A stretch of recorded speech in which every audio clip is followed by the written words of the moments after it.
All right, Shady, Lamar Jackson, highest completion percentage in the National Football League. Baltimore Ravens offense, they have been rolling, but the Cleveland Browns defense are coming off a shutout. More importantly, #1 total defense. #2, if I'm not mistaken, as far as points allowed. Do you have more belief in Lamar Jackson or the Ravens defense led by Myles Garrett, Defensive Player of the Year, Bob Buchanan? TJ, I love Myles Garrett. I really do. But I'm going with Action Jackson, Joy. I got to. I mean, since they've been rolling on this winning streak, they're averaging 33 points a game. You know how hard that is, right? Winning streak is one thing, but they're averaging 33 points and the winning streaks is crazy. Lamar finally has the team he needs. And as much as I want to talk about the offense, I got to get some praise to his defense. They're a top 3 defense for a reason. Sure. And then when you're getting them, why I even bring the defense involved is because if you have a really good defense, that means you'll get the ball a lot. More opportunities, more 3 and outs. We get the ball again. And the way that the Ravens are winning on offense is they can do so many different things. They can run the ball with Lamar Jackson. They can throw the ball with Lamar Jackson. Everything you need, they can do. We just watched last game. They blew the guys out, right? And as much as I wanted to brag about Lamar, I couldn't really do it because they ran the ball so well. Yeah.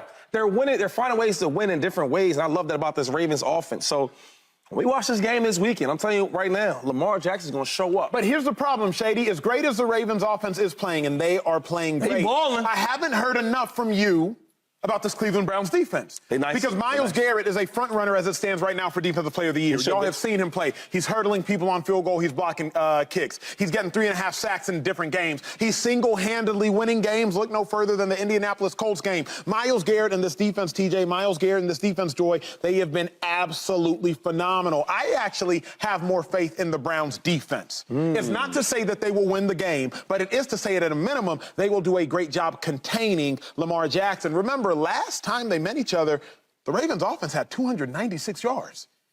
296 yards. Yeah. Not a lot of yards. 28 points, but don't just look at the score. I rewatched the game this morning. 14 of those points came off turnovers. The quarterback was Dorian Thompson-Robinson, a 5th-round pick out of UCLA.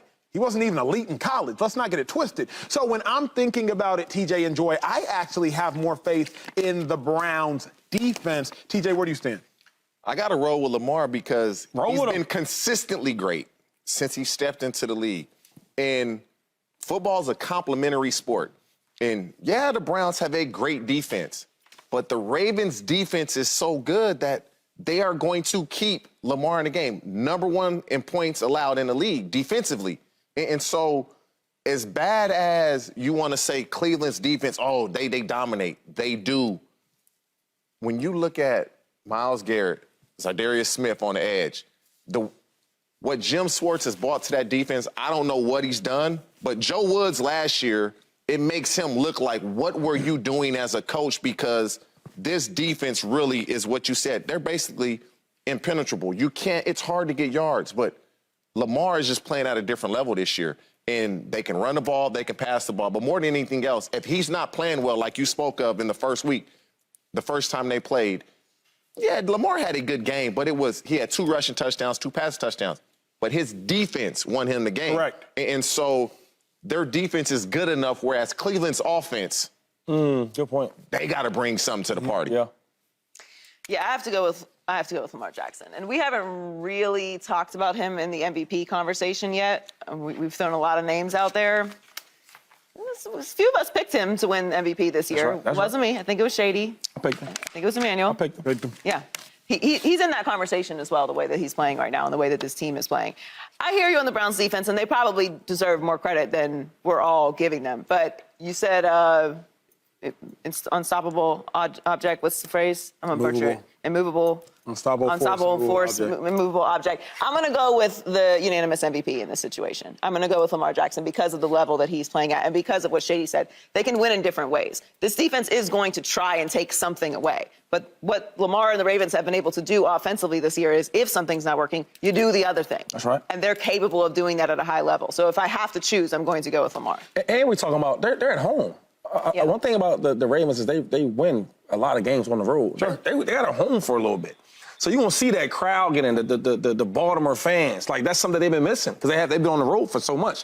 So now you bring these guys home. And another thing that we're not talking about is, well, Lamar Jackson, like, even though they beat the Browns earlier in the year, I think right now they're really clicking. They're really gelling. No doubt. Right? Because, like, people forget this is still a new offense for real. This is Lamar's first year in this offense. And all the new pieces. You talk about the Zay Flowers, the Odell Beckhams, right? Rashad Bateman's. Like, These guys, some are injury and some's new to the team. So now we get to this point of the season where, all right, we're getting later and later, you get more comfortable with the offense. Okay, Todd Monk in the offense coordinator, he likes to call these plays. Okay, Lamar in the red zone, he likes to run these plays. So now they're knowing each other.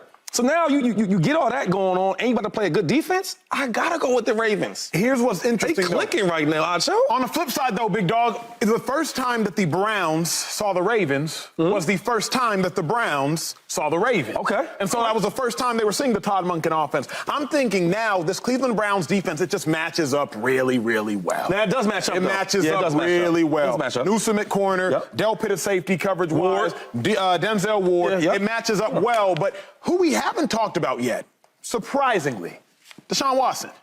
$230 million quarterback America leading the Cleveland Browns, and we've yet to mention his name. It is really a case of Casper, if you will, because Deshaun Watson has been a ghost as it pertains to his play.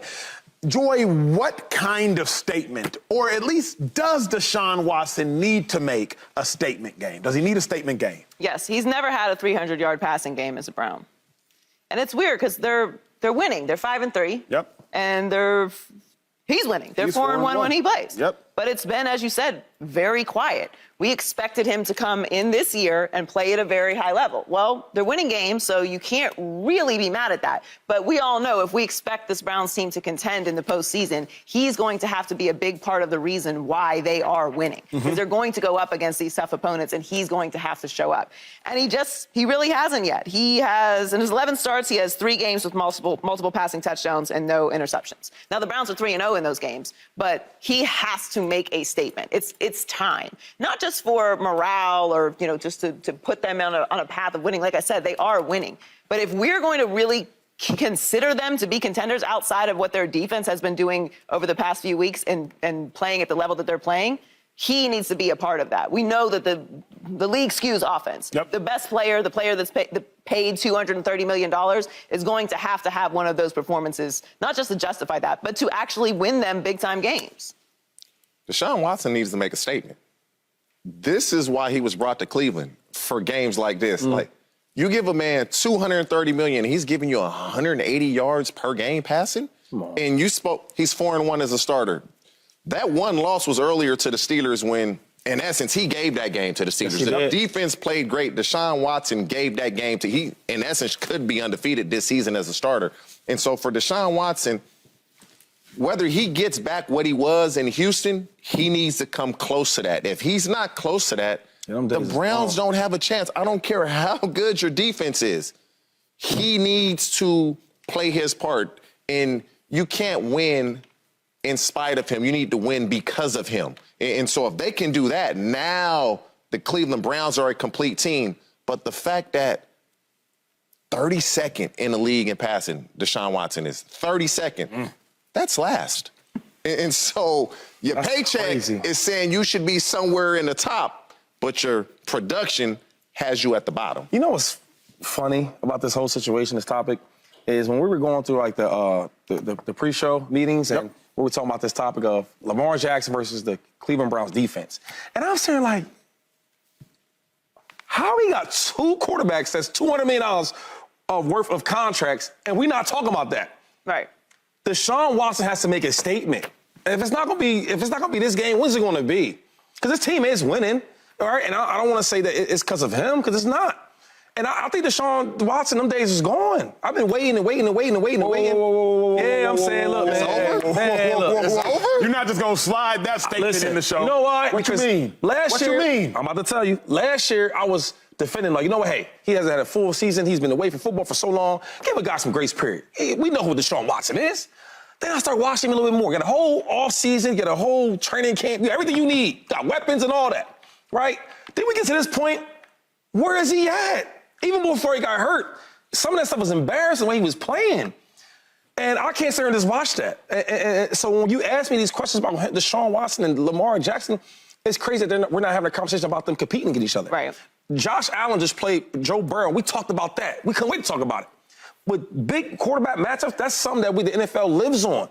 And Deshaun Watson is not holding this part of the agreement up. He's not. You got all that money, we can't see it. So when you ask me about the Browns playing the Ravens, we not talking about the quarterbacks? I can't watch that and not speak on it. He needs to be better. We can't because there's no comparison to Lamar Jackson and Deshaun Watson. If this was 5 years ago, we'd have been talking about this. Of course. Right now, it's just like, oh, is he playing or not playing? Because it don't even matter. I think his team is playing like, well, look, if he's in there, cool. If he's not, cool. Because they've been winning without him. And when he has been playing, hasn't looked great on offense. No.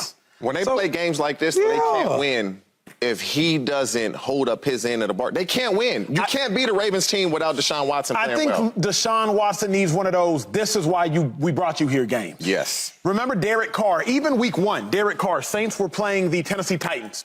Saints are up 16-15, a minute, 55 seconds left. It's 3rd and 6. Derek Carr, he throws a bomb to Rashid. He throws a bomb, and it was like, oh, that's why we brought you here. Remember Matthew Stafford versus the Tampa Bay Buccaneers, Cooper Kupp, the log route for the love of the game. You're not even supposed to get the ball on this joint. It's the end of the game. You got to have it. Cooper Kupp not even supposed to get the ball, but Matthew Stafford realizes versus zero coverage, this is when we can actually throw it to you. Bucks ran zero coverage. Matthew Stafford, Cooper Kupp, they end up going to the Super Bowl. Oh, this is why we brought you here instead of Jared Goff. I think Deshaun Watson needs a this is why we brought you here game. Because we ain't seen. Well, you know what? Forget the game. I'm going to say that. Forget the game. I need to see a moment. Some flashes, something. I haven't seen nothing close to the old Deshaun Watson. You asked for a game. That's asking for too much. You know what I'm saying? You asking for too much. Give me a moment. Give me a drive. Give me a moment in the game. But he's giving you 2 good games. Nah, I mean. Hey, and you want this moment against the #1 defense in points allowed. Yeah. Right. Come on now. You want this moment against the #1 defense in points allowed against the Ravens. I'm not counting them little scrambles he got. I ain't counting on that. I need to see the old Deshaun Watson. Put the team on your back. Put the team on your back. True. You got 230 million reasons why you put the team on your back. And if not, I'm going to give you 230 reasons why he shouldn't be there no more. I'm going to go and say it like that. Subscribe here to get the latest from Speak and go watch a few segments from our other shows on FS1.